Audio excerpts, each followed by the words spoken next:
মমতা বন্দ্যোপাধ্যায় যদি সত্যি চুরি করে থাকে, আপনি প্রমাণ নিয়ে আসুন, আপনি ওনার বিরুদ্ধে চার্জশিট পেশ করুন, আপনি ওনাকে জেলে পাঠান। কিন্তু একজন গণতান্ত্রিক কাঠামোর মধ্যে একজন প্রাক্তন মুখ্যমন্ত্রী এবং প্রাক্তন বহু ক্যাবিনেট পোর্টফোলিও হোল্ড করেছেন উনি, 50 বছরের সংসদীয় রাজনীতি করেছেন উনি, সেই সৌজন্যতা, সেই সম্মান তার প্রাপ্য। ওনারা মুখে যে কথা বলছেন, শ্রমিক ভট্টাচার্য, শ্রমিক বাবুরা মুখে যে কথা বলছেন, বাস্তবে আমরা তা দেখতে পাচ্ছি না। এটা হতে পারে যে ওনার দলের লোকদের ওপর ওনার কোনো নিয়ন্ত্রণ নেই, এটা হতে পারে। নতুন দল, ওনাদের লোক নতুন এসছে, সব তাদের ওপর নিয়ন্ত্রণ নেই। আমি একটা জিনিসই অনুরোধ করব আমাদের শাসক দলকে, আপনার দলের লোকদের ওপরে নিয়ন্ত্রণ আনুন। একজন প্রাক্তন মুখ্যমন্ত্রী এবং তার সঙ্গে একাধিক ক্যাবিনেট পোর্টফোলিও হোল্ডার, 1984 সাল থেকে সাংসদ, সে সম্মানটা ওনার প্রাপ্য, সেই সম্মানটা দিন। বুদ্ধদেব ভট্টাচার্য 2011-র পরে সে প্রাক্তন হয়েছে, 2011 থেকে যতদিন উনি রাজনীতি করেছেন, কোনো রকমের কটূক্তি স্লোগান ওনাকে দেওয়া হয়েছে? দেওয়া হয়নি। এই সৌজন্যতাটা তো দেখাতে হবে।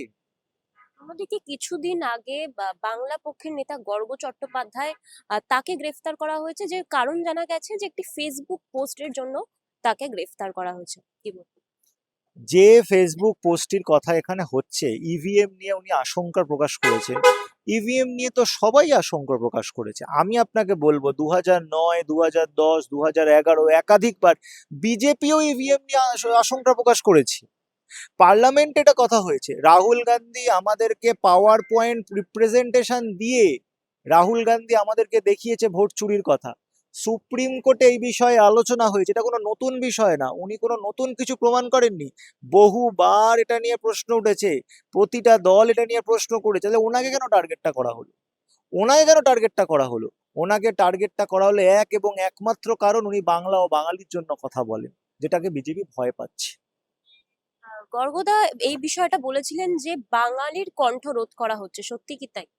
আমরা দেখতে পাচ্ছি যে বিজেপি সরকারে আসার 24 ঘন্টার মধ্যে ক্যাবিনেট মিটিং হলো শুভেন্দু অধিকারী, তার 24 ঘন্টার মধ্যে ওনার প্রথম টার্গেট কিন্তু কোনো দুর্নীতিগ্রস্ত নেতা নয়, ওনার প্রথম টার্গেট হচ্ছে গর্গ চট্টোপাধ্যায়। কেন?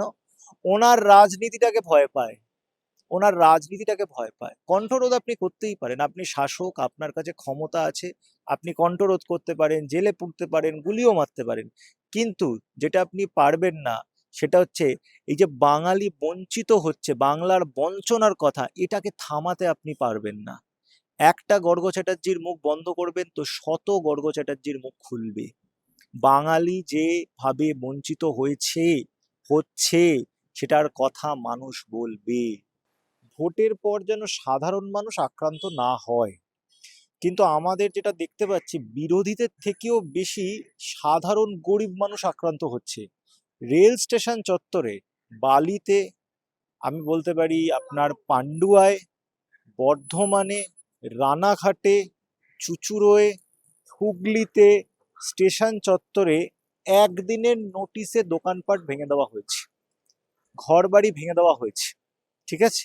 এবং কয়েক হাজার মানুষ রাতারাতি কাজ হারিয়েছে, তাদের ঘরবাড়ি চলে গেছে।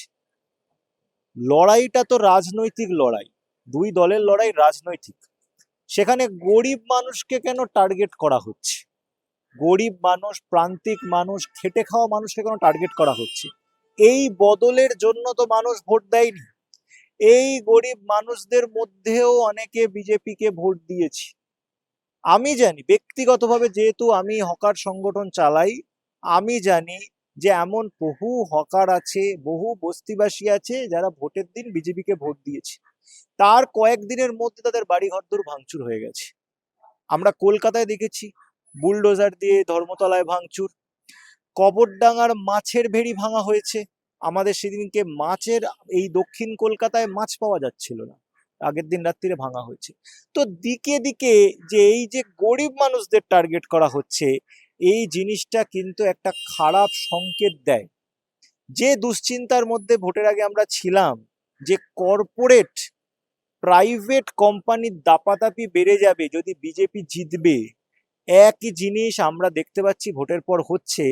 সরকার গঠন হলো কি হলো না, সর্বত্র গরিব মানুষ টার্গেটেড হতে শুরু করে দিল।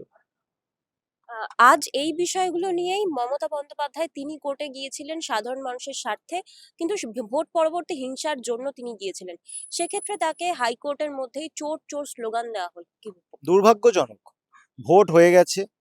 আমরা যদি শ্রমিক ভট্টাচার্য বিজেপি সভাপতির কথা শুনি যে ভোট হয়ে গেছে, এবারে আইনের শাসন হবে। আজও শ্রমিক ভট্টাচার্য বললে এবার আইনের শাসন হবে।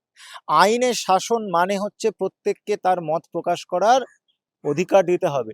আচ্ছা, চোর চোর চোর বলেছে, সিবিআই ইডি মমতা বন্দ্যোপাধ্যায়ের বিরুদ্ধে একটা অভিযোগও প্রমাণ করতে পেরেছে?